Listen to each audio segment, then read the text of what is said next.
Assalamualaikum warahmatullahi wabarakatuh. Perkenalkan, nama saya Mila dari Komunikasi Penyiaran Islam IAIN Palopo. Di sini saya akan menjelaskan materi mengenai pengendalian dakwah dan evaluasi dakwah.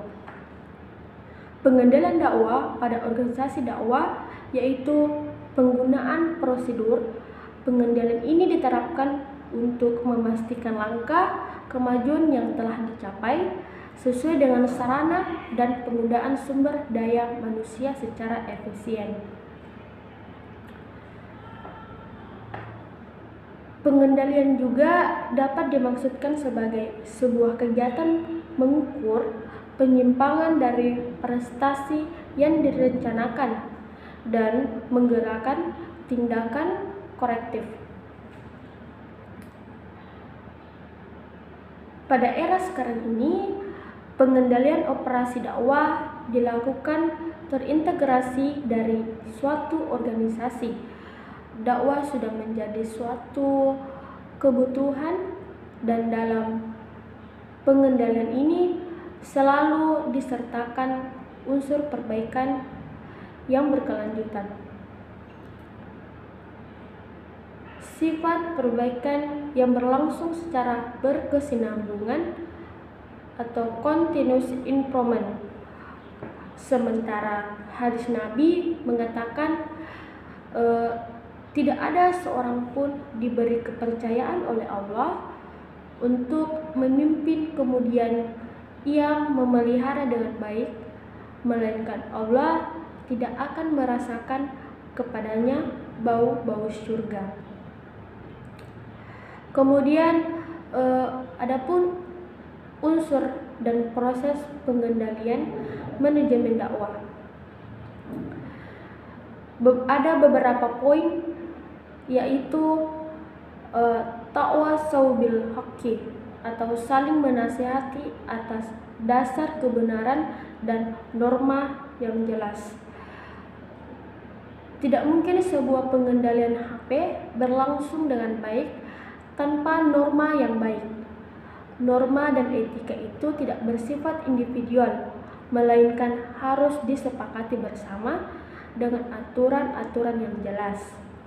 Kemudian poin kedua yaitu tawasau bis sabri, saling menasehati atas dasar kesabaran.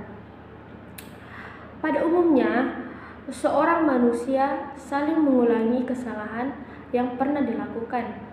Oleh karena itu, diperlakukan tawasau bis sabri atau berwasiat dengan kesabaran. Koreksi yang diberikan tidak cukup sekali, namun harus dilakukan secara berulang-ulang.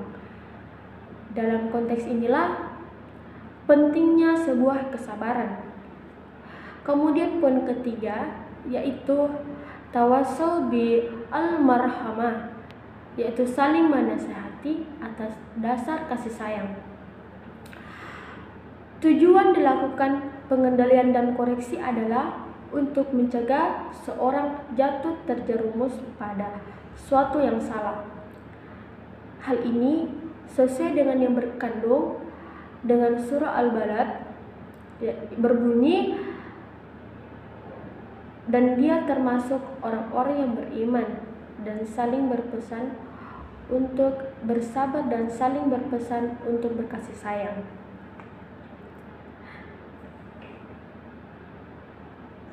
Adapun fungsi pengendalian dakwah yang akan saya jelaskan yaitu pengendalian manajemen dakwah dikonsentrasikan pada pelaksanaan aktivitas tugas-tugas dakwah yang sedang berlangsung maupun yang telah selesai dilakukan. Hal ini dimaksudkan sebagai upaya preventif terhadap kemungkinan-kemungkinan terjadinya penyimpangan serta upaya peningkatan dan penyempurnaan terhadap proses dakwah ke depan. Dari sini, kinerja para dai bisa dibandingkan dengan kinerja yang didengarkan. Hal ini dimaksudkan sebagai umpan balik apakah para pekerja dakwah sudah mencapai tingkat kinerja yang diharapkan atau belum. Dengan demikian, apabila terjadi perbedaan yang signifikan antara kinerja yang didengarkan dan realisasinya, bisa segera diidentifikasi dan selanjutnya dapat dilakukan langkah-langkah korektif dalam dakwah.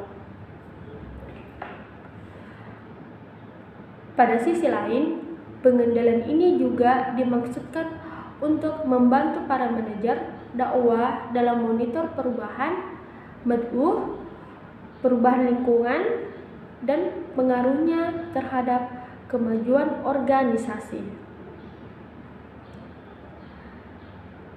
Adapun efektivitas manajerial, secara umum, manajemen dakwah yang efektif itu harus dapat melakukan hal-hal sebagai berikut. Yang pertama, dapat menentukan visi misi dan sasaran jangka panjang dakwah.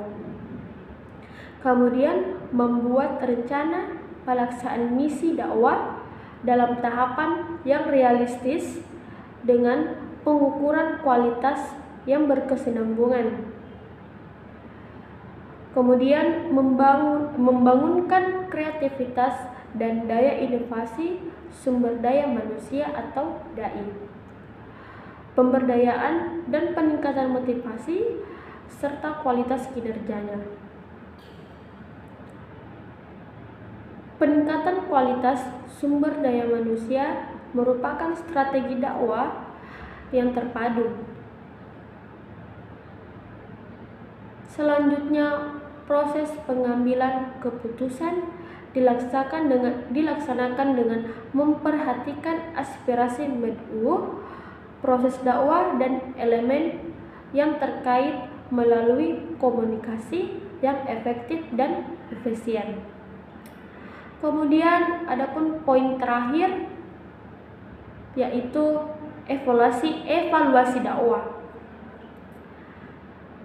Setelah dilakukan pengendalian semua aktivitas dakwah, maka aspek penting lain yang harus diperhatikan dalam pengelola sebuah organisasi dakwah adalah dengan melakukan langkah evaluasi dakwah ini dirancang untuk memberikan penilaian kepada orang yang dinilai, dan orang yang menilai atau pemimpinan dakwah tentang informasi mengenai hasil karya. Tujuan dari program evaluasi ini adalah untuk mencapai konklusi dakwah yang evaluatif dan memberi pertimbangan mengenai hasil karya serta untuk membangunkan karya dalam sebuah program. Itulah yang dapat saya sampaikan, kurang lebihnya mohon dimaafkan. Wabillahi taufiq wal hidayah. Wassalamualaikum warahmatullahi wabarakatuh.